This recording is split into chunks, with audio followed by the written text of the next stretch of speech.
Hello friends, आप सभी का मैं फिर से स्वागत करती हूँ अपना ही YouTube channel English point classes पर। फ्रेंड्स, आज हम आप लोग के सामने इंटोनेम्स लाए हैं जो मोस्ट इम्पॉर्टेंट हमारे बिहार पारा मेडिकल के लिए है। और हम ये पारा मेडिकल के ही क्वेश्चन बैंक से क्वेश्चन को आप लोग के सामने लाए हैं जो हम लोग की ज़्यादा काफ़ी बेनिफिट देगा। इससे पहले हम आप लोग के सामने चंद बात को पेश करने वाले हैं। चलिए उसको भी हम सुना देते हैं। रख हौसले ओ मंजर भी आएगा, रख हौसले ओ मंजर भी आएगा, प्यासे के पास चलकर समंदर भी आएगा, थक कर न बैठ ए मंजिल के मुसाफिर, मंजिल भी मिलेगी और मिलने का मज़ा भी आएगा। फ्रेंड्स, जब हम लोग कोई भी काम करते हैं और जब हम लोग जिस मंजिल के पास चलने के लिए कोशिश करते हैं और जब स्टार्टिंग करते हैं मंजिल के पास पहुंचने के लिए और जब एंडिंग पॉइंट हमारी मंजिल मिल जाती है तो उसकी मज़ा जो होगी, उसकी इंजॉय जो होगी, उसका कभी हम लोग अंदाज़ा नहीं कर सकते कि उसकी मज़ा कितना रहती है, कितना अपने आप पे गर्व रहता है कि हमने जो काम शुरू किया वो काम लास्ट भी किया। ठीक है, तो इतना ही था। चलिए हम लोग अपने टॉपिक पे आते हैं। हमारा पहला जो क्वेश्चन है नेगलेक्ट है। पहला जो क्वेश्चन है नेगलेक्ट है। नेगलेक्ट का मतलब होता है उपेक्षा, अनादर या फिर लापरवाही। नेगलेक्ट का मतलब क्या होता है? उपेक्षा होता है, अनादर होता है या फिर लापरवाही होता है। कहने का मतलब कि आप किसी को आदर नहीं करते हैं, आप कोई काम में सही ढंग से नहीं करते हैं, उसमें लापरवाही करते हैं। ठीक है, तो इसका हमें एंटोनिम्स को देखना है। तो चलिए हम लोग ऑप्शन से चेक कर लेते हैं। हमारे सामने पहला ऑप्शन है एक्सप्रेस। एक्सप्रेस का मतलब होता है सजाना, बना ठाना या फिर साफ सुथरा। कोई व्यक्ति लापरवाह है तो क्या वो साफ सुथरा के लिए उसका विलोम होगा? नहीं। अनादर, वो किसी का आदर नहीं करता है, क्या वो बन ठन जाएगा तो आदत करने लगेगा? बिल्कुल नहीं करेगा। तो ये ऑप्शन हमारे सामने गलत होता है। चलिए अगला ऑप्शन चेक करते हैं। रेमिशनेस। रेमिशनेस का मतलब होता है असावधानी, आलस, जो कि लापरवाही का ही एक रूप है। इसका विलोम शब्द एंटोनिम्स नहीं है। आगे हम लोग ऑप्शन चेक करने की कोशिश करें तो अगला हमारे सामने है स्लेकनेस। स्लेकनेस का मतलब होता है ढिलाई या ढीलापन। कोई काम में आप सही तरीके से नहीं कर रहे हैं, उसमें ढिलाई कर रहे हैं। मान लीजिए हम लोग पढ़ते हैं, अगर आज पढ़ने का मन नहीं किया, बोलते हैं चलो आज नहीं पढ़ेंगे कल पढ़ेंगे, तो इसमें हम लोग की जो ढिलाई हो गई ना, वो हम लोग की एक लापरवाही का ही रूप है। अगला हम लोग ऑप्शन देखते हैं केयर। केयर का मतलब होता है देखभाल करना, सावधानी, देख रेख। ध्यान दीजिएगा, कोई व्यक्ति अगर लापरवाह है तो उसका एंटोनिम्स जो निकलेगा वो सावधान होगा या फिर देख रेख करने वाला होगा या फिर देखभाल करने वाला होगा। तो इसके अनुसार हमारा डी ऑप्शन सही होता है। चलिए अगला हम लोग क्वेश्चन को देखते हैं मेंशन। मेंशन का मतलब होता है किसी चीज़ का उल्लेख करना, कथन करना, जिक्र करना। कहते हैं टू मेंशन। किसी भी चीज़ की अगर आप मेंशन करते हैं, उल्लेख करते हैं, कथन करते हैं तो उसकी एंटोनेम्स होगी। एंटोनेम्स चलिए हम देखते हैं इम्पार्ट। इम्पार्ट का मतलब होता है देना, बताना या फिर भागा देना, जो कि मेंशन की एंटोनेम्स नहीं है। वो खुद उल्लेख कर रहा है, बता रहा है, उसमें जिक्र कर रहा है, भाग दे रहा है, तो इसका एंटोनेम्स हो ही नहीं रहा है। अगर हम लोग अपना अगला ऑप्शन चेक करने की कोशिश करें ऑब्जर्व। ऑब्जर्व का मतलब होता है निरीक्षण, पालन करना, ध्यान देना, जो ये भी नहीं है। अगला अगला हम लोग कोशिश करें देखने के लिए तो अटेंड आता है।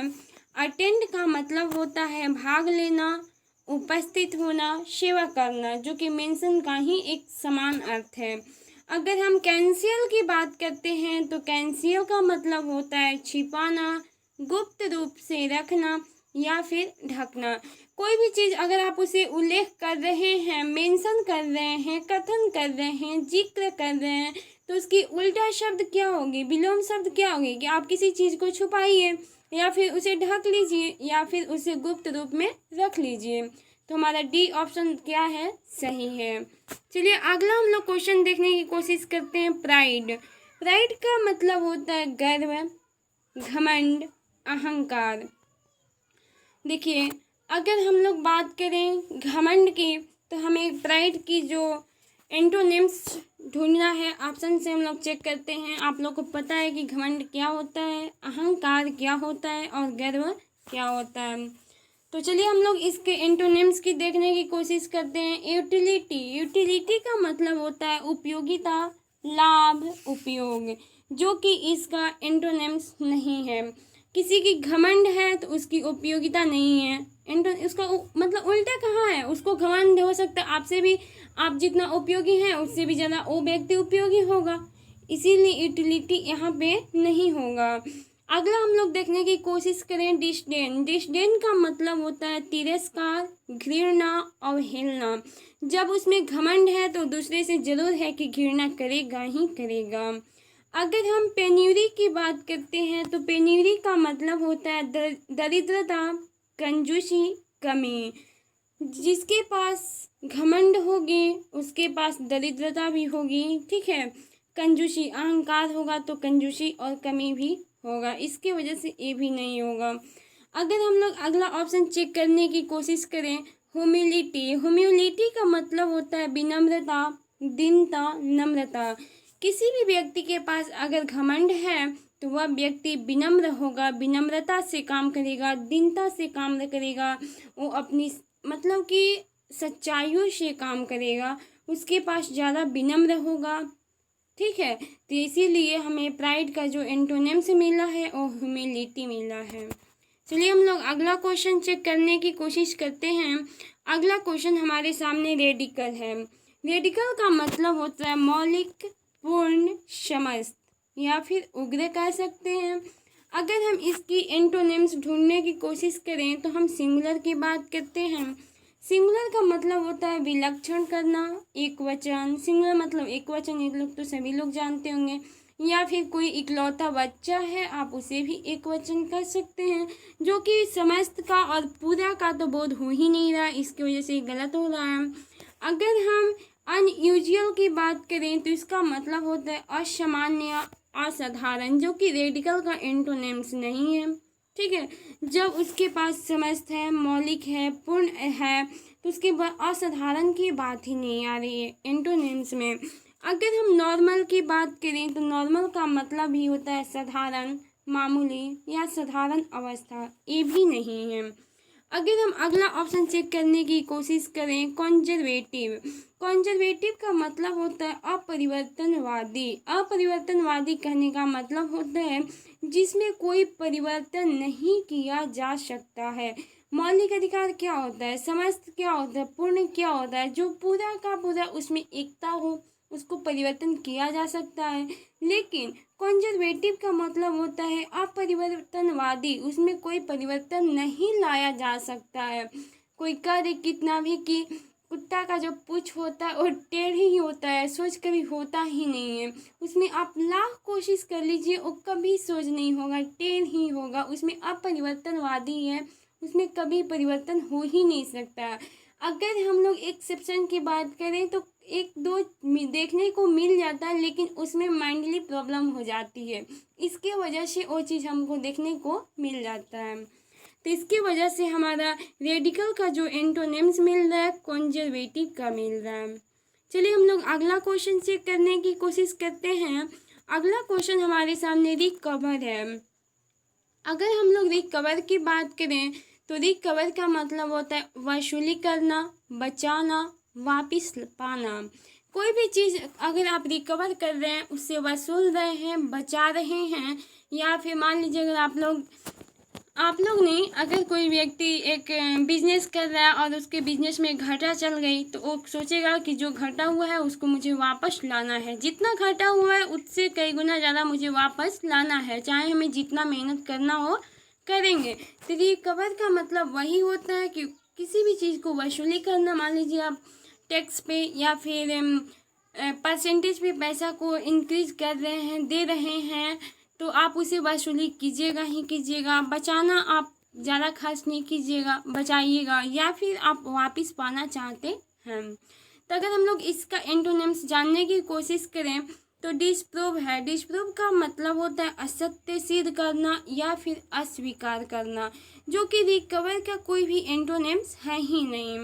अगर हम लोग अगला क्वेश्चन देखने की कोशिश करें तो विलिप्स है। विलिप्स का मतलब होता है पतला या फिर पतलाव या फिर पुनरावर्तन।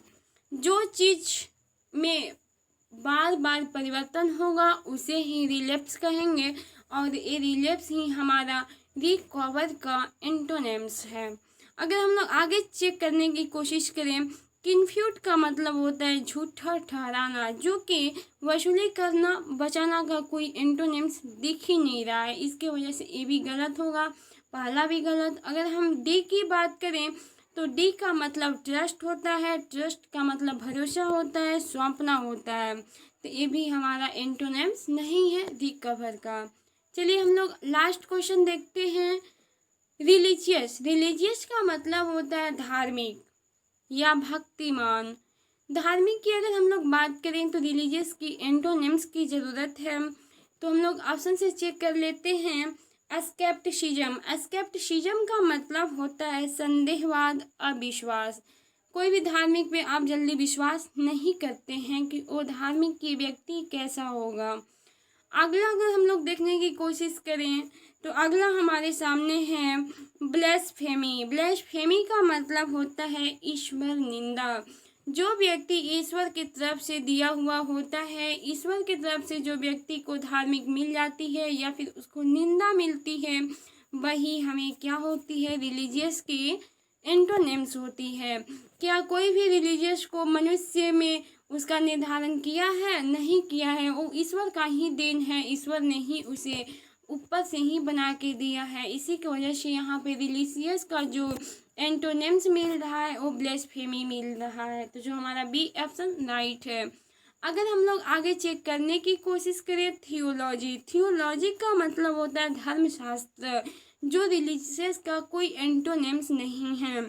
अगर हम लोग आगे देखने की कोशिश करें डिसयूनियन। डिसयूनियन का मतलब होता है एकता का अभाव या फिर वियोग होना, जो कि रिलीजियस का भी कोई धार्मिक शब्द नहीं है। तो फ्रेंड्स आज के लिए इतना ही। हाँ, आप लोग के लिए एक और है कि अगर आप लोग हमारे कोई भी क्वेश्चन में आप लोग को डाउट लग रहा हो तो आप लोग हमारे व्हाट्सएप नंबर पे डिस्क्रिप्शन में है, वहाँ से आप लोग हमें डायरेक्ट क्वेश्चन को पूछ सकते हैं। तो आज के लिए इतना ही, मिलते हैं नेक्स्ट वीडियो में, तब तक के लिए जय हिंद।